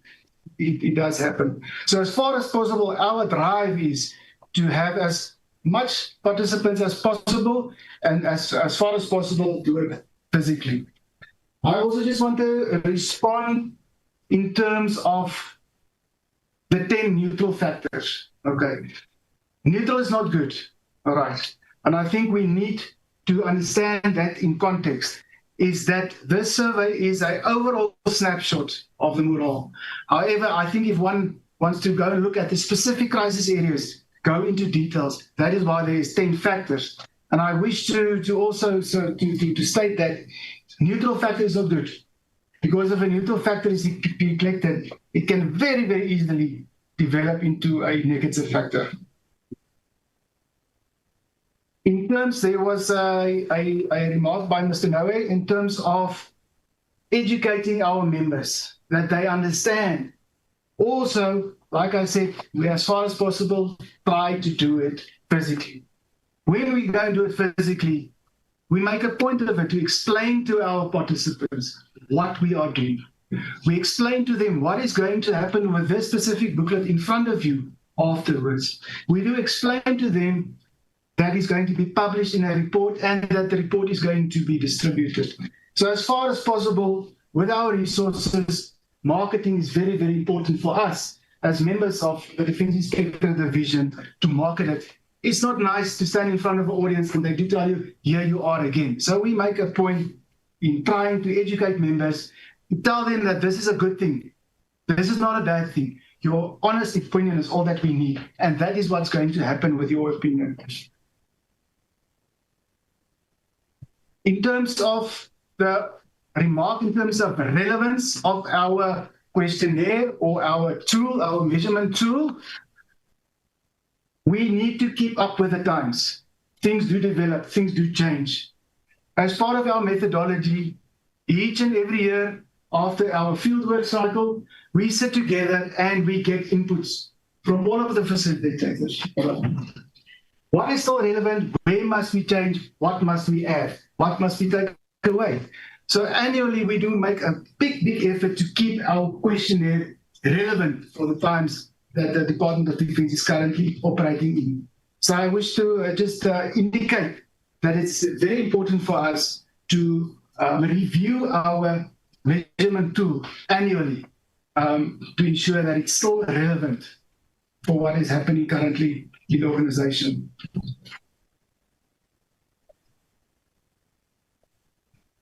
Also, this, which is portrayed in the report, is not our opinion. It's not the opinion of IGDOD. It is the opinion of the members. All right. So we just work with the opinions of the members. We ensure them that we need the honest truth. We ensure them that we need what they want to tell us, and we confirm the confidentiality. So that what is said is what the members is saying. And we cannot twist or turn what the members is saying. However, confirming that the negative rating is not necessarily a very good thing. Sir, thank you, sir. I think I'm going to complete my response. Person from our side, thank you so much. And we think we have responded to all the questions, though not very specific, but we've covered some, including some of those in broad terms. Thank you very much. Thank you, General. Deputy Minister, ministers, if they are here, Deputy Minister Holomisa, and then we'll have Minister Mutsara.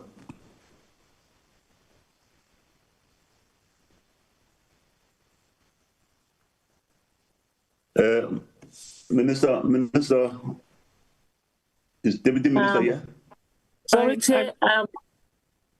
I'm sorry, Chair. I received the message that the Deputy Minister Holomisa will be leaving the meeting early. He forgot to inform you in the beginning of the meeting. He has another engagement. So maybe he has left now because I don't see him on the screen. Okay. Okay, thanks. No, Chairperson, I'm here, but I'm covered by responses so far. Okay, thank you, Deputy Minister Kungo. Minister Msara? No, thank you, Chair. Let me thank you most sincerely and the Joint Committee for this engagement. Because indeed, as members observe, this is a very important work in the department. Now that, like, your health, education, and police, we are a department which is people's department, and therefore keeping the finger on the pulse is very critical. So as the presentation had said, that if you don't have your finger on the pulse, you're going to find yourself confronted by mutiny, lack of delivery. So it is very important because we are a people's department and we're still a very sensitive department per se. So I just want to make a few points about what my views are, not necessarily what I think members will agree. You know, the Chief of Staff did say that after any war situation, there would have been a debriefing like we did in the DRC. We kept those soldiers there. There were social workers, there was a chaplaincy, just to really work and check their health, because there's also the hospital that is there in Bloemfontein where they do the debriefing. But there's a whole army of social workers and chaplaincy to deal with their well-being, and that's also where we get to have a sense of how do they feel. And as the members also do fortunately engage and go to oversight visits, Tina, this is our life. Every day we interact with people in the department, and it's very important for us to understand where they are at different times so that we're able to say, even to the different chiefs, to say, here's a problem, let's deal with it. So it's something that we do on an ongoing basis to get a feel and just a pulse on things. And we have other instruments which complement, so that after we get these reports, for instance, I constantly get reports from the ombudsman.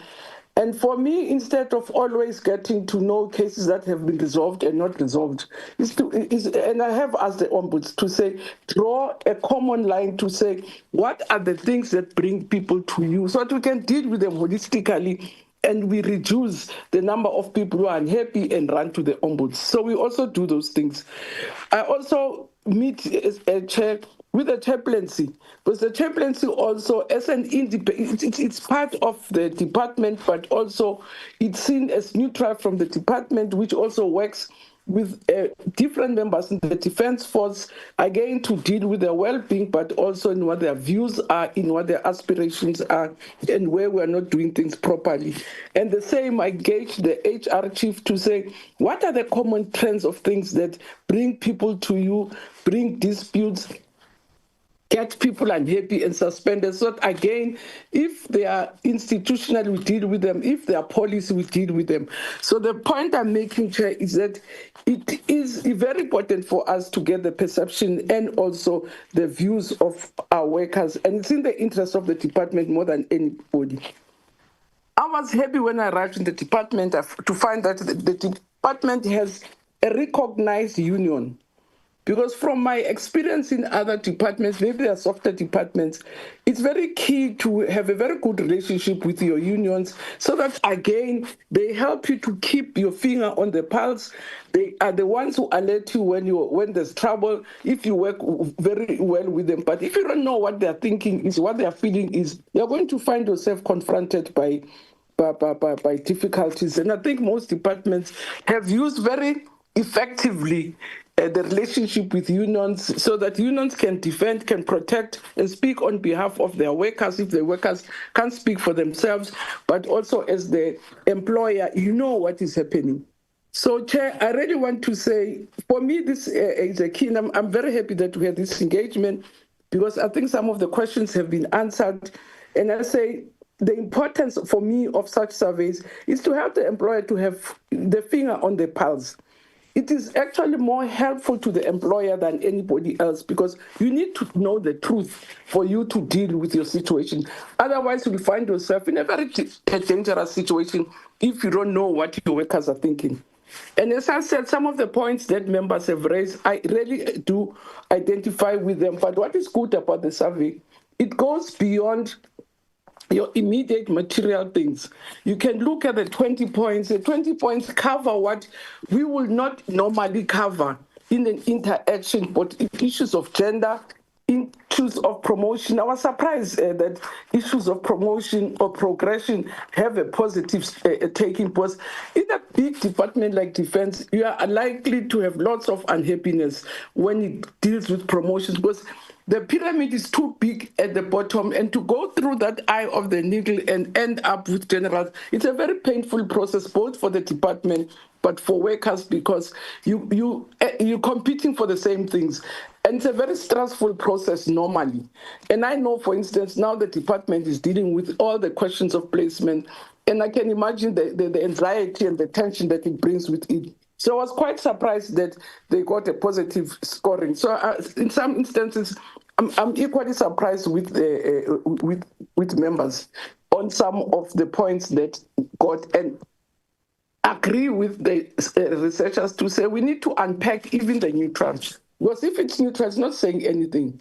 At least in other surveys, so you have the scoring of 1 to 10. So you know from the neutral, you are on 4.5 or you are on 5, so that you know that you are on the brink. But if it says neutral, it's, as I say, we've agreed that we'll have to unpack and deal with the responses differently. But Chair, as I close, for me, the survey and putting the finger, it's more important for the employer than anybody. It's not done even for the public. That's why you won't go out and call a press conference and talk about the results of the survey, because you need the truth yourself.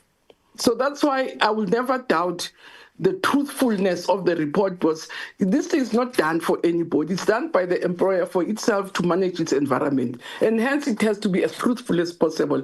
It's not even done for Parliament. Maybe you're quite right to say we have to put it as part of the reporting, because normally it will be really one of those key ongoing management things that you do, because it's not even done necessarily for reporting to Parliament. It's good that we are reporting to the portfolio committee so they also get a sense of where things are and what are the challenges, because one of the questions was saying, when are we going to deal with logistics? We've been hammering this even ourselves, and that's why I sometimes get happy when the portfolio committee engages itself. We don't allocate a budget to ourselves. The budget is allocated by Parliament, it's appropriated by Parliament, it gets allocated by the Cabinet and Treasury. So to be asked to say, when are we going to deal with logistics, when ourselves have been repeatedly saying, this is a crisis situation, we need your support, which we have been getting, and hence, I think we're getting an ear from both Cabinet and hopefully from Parliament to deal with these logistics things. It's a question you can't answer, but for us it's to note that this also is presenting another pressure. But yeah, so Chair, I just really want to underscore the fact that to say we'll be lying to yourself for what? Because this survey is for us. It's internal. It's to guide us. So we can't lie to ourselves. What's the purpose? Because it's not done for Parliament. It's not done for outside bodies that we're going to call a press conference and say, here we are, we look good. No, it's for us to understand our space, for us to, so that we're able to manage it, because people in this space are very key. And you can't lose an opportunity to get your pulse on the finger. And this is not incidents to say, what did we interview people when they came back from the DRC? Surveys are annual. Even when there's no DRC next, it has to happen. Even the other year, even if 10 years, if there's no Goma, there's no anything in Mozambique, we'll still have to do surveys, because we'll still have a defense force and we'll still have people that we have to understand their temperature, their views and their fields. So really without complaint, to say we could lie, it would really not be helpful. It won't be useful for us. Because we'll be lying to ourselves on something we need so urgent and something so important.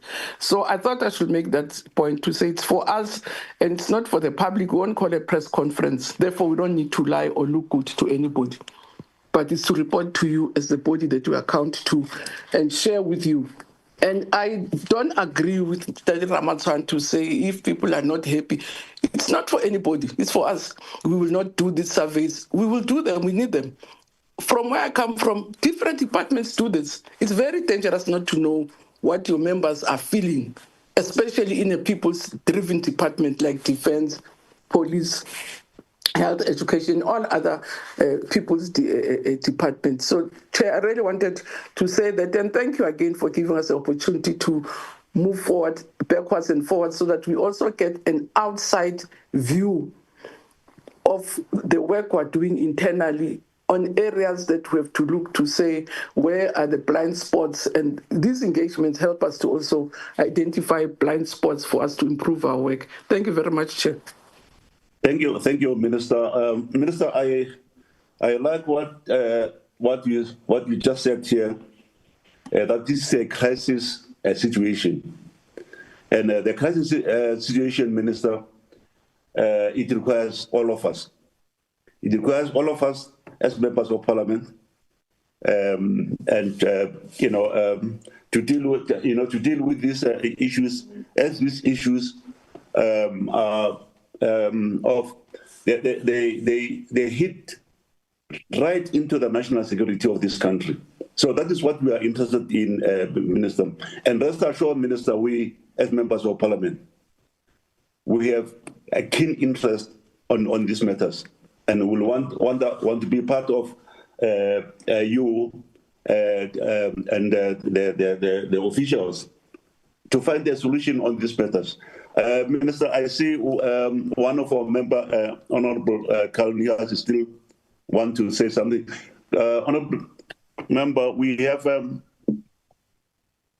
it is now 10, we are now 10:54. We've got 6 minutes to request the minister to excuse us. Can you just be short, Honorable Carl? Yes, thank you, Chair. I will certainly be short. I want to pick up on the point that you've made, that we as a joint standing committee on defence have a keen interest in the results of this particular survey. And I expressed a concern, and it is a genuine concern, it is not trying to be malicious, that one's impression of what happens and the experiences that we've had in the SANDF and the survey seems to have a gap between it, and I called that a reality gap that needs to be addressed. So, Chair, it was in that context that I just warned that we should be careful not to be self-congratulatory, and that's why I quoted Amilcar Cabral by saying, "Tell no lies and claim no easy victories." Chair, as part of the process to try and address this gap that seems to exist between our experience and the findings of the survey, I asked a very specific question which was not answered on whether there has been an independent external survey study on morale levels ever been commissioned in the department. And I want to ask again, will it be allowed and permitted for independent scholars or academics to have a look at these survey results and perhaps even to conduct an independent survey themselves? It will help to also provide more legitimacy to the information that are being provided. Chair, then in conclusion, may I add my voice to the need that I believe that the outcomes of the morale survey should be included in future annual reports. And may I also clarify that when we talk about the specific need to have an inspectorate that will assess the levels of morale deployment during a deployment and also post-deployment is very critical, and therefore we do not want to concentrate exclusively on it. We understand that this is a survey that handles the entire SANDF and also the entire annual period, but there should be a specific part of the survey that refers and details to this in more detail. And I think we should insist that as part of the surveys in the future, that it must report specifically on deployments, and especially the morale before a deployment, during a deployment, and post-deployment. It will provide us with very significant information. And I think in the spirit of what the Minister said, that we do an internal investigation on what the temperature of the department is and the experiences of our soldiers, this will indeed be very helpful. Thank you, Chair. Thank you, Chair. And Minister, what the honourable member here is saying is speaking about a balanced survey done by independent key role players, whether that can be commissioned. And I think Honourable Hating as well spoke about the families of those who are deployed, whether there was an effort to try to see, just to understand whether how the families feel about their deployed members in abroad. I think, Minister, if you can just touch those two areas, then we will close the session. But the Minister, if the other questions which have not been answered, I think if you can, they can be done in writing to the committee. It will be very much helpful. Thank you, Minister. Carry on. No, thank you, Chair. We will see which questions have not been answered, but normally my understanding is that where we don't answer, we note. Because as I say, we don't come here just knowing everybody and everything. We note as additional points of what we're supposed to really look at when we come back from the portfolio committees, because we normally reflect to say, this is what has come out of this discussion, and then see what to take. The other point, not being really responsible for administration, I will not commit to say, are we going to do other surveys? Because we have to assess both our resources, both our times, and both our needs if we think this is not adequate in terms of what we want.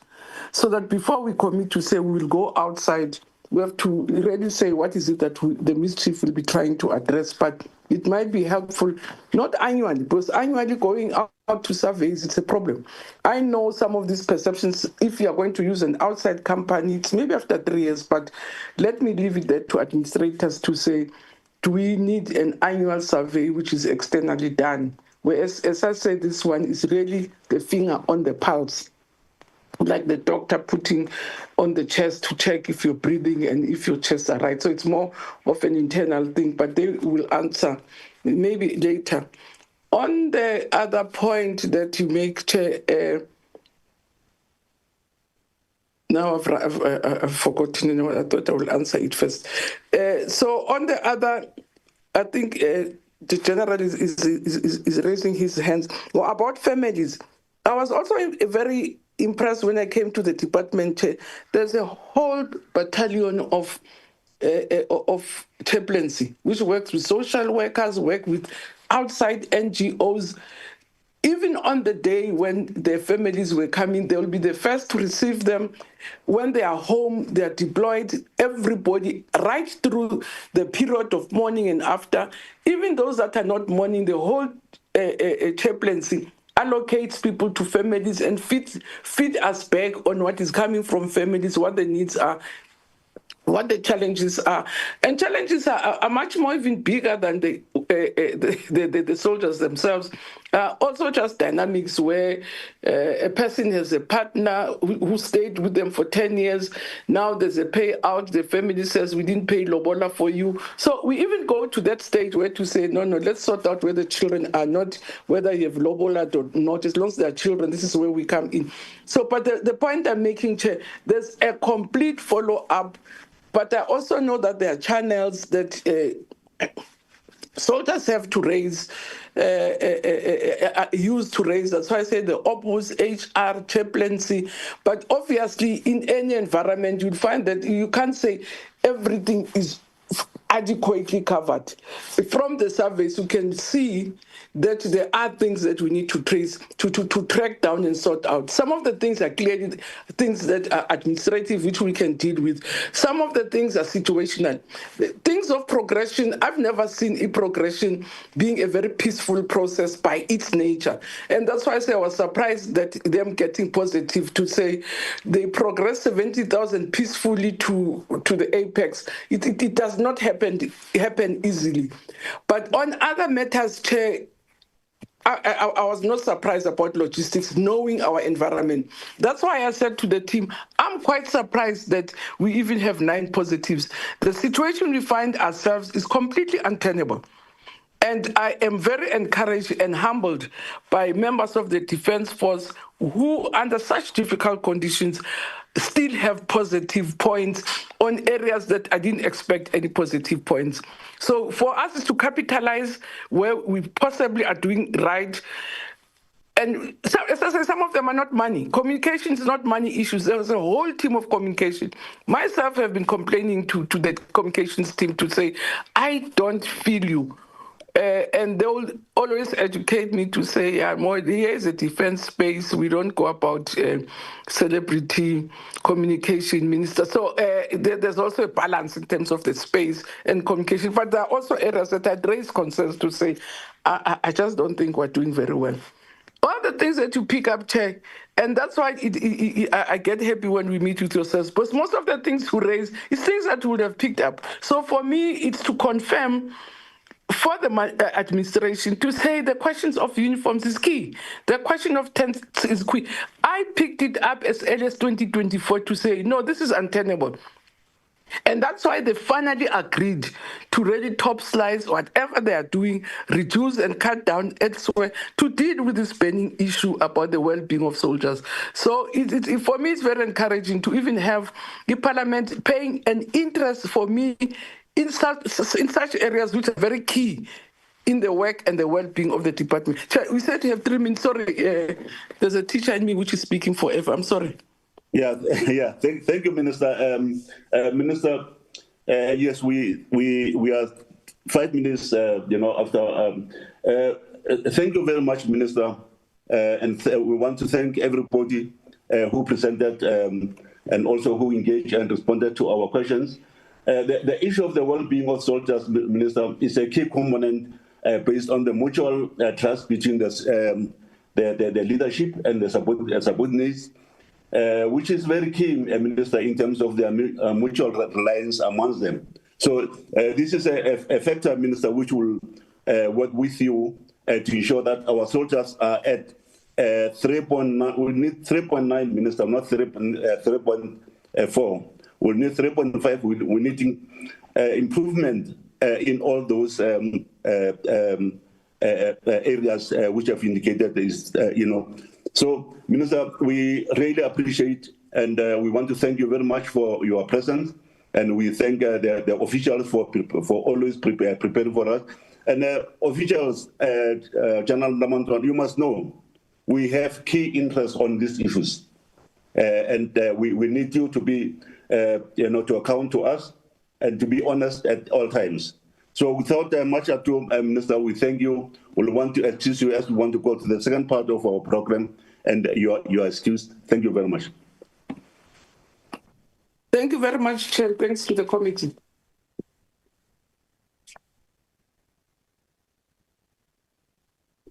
Honorable members, while we are electing the ministry to leave us, let's proceed with the second part of our program. And the second part of our program is just one item, honorable members. It's a minute of our previous engagement. Sorry, Chair. Chair, my hand was up and you turned a blind eye. After that, you say we'll write down the questions. I don't know why are you doing this exactly. What does this? Okay, who's speaking? No, I did not see your hand, honorable member. No, you speak to Honorable Feta. You're speaking to Honorable. I thought you have done it deliberately, Chair, because no, really. No. I didn't see your hand.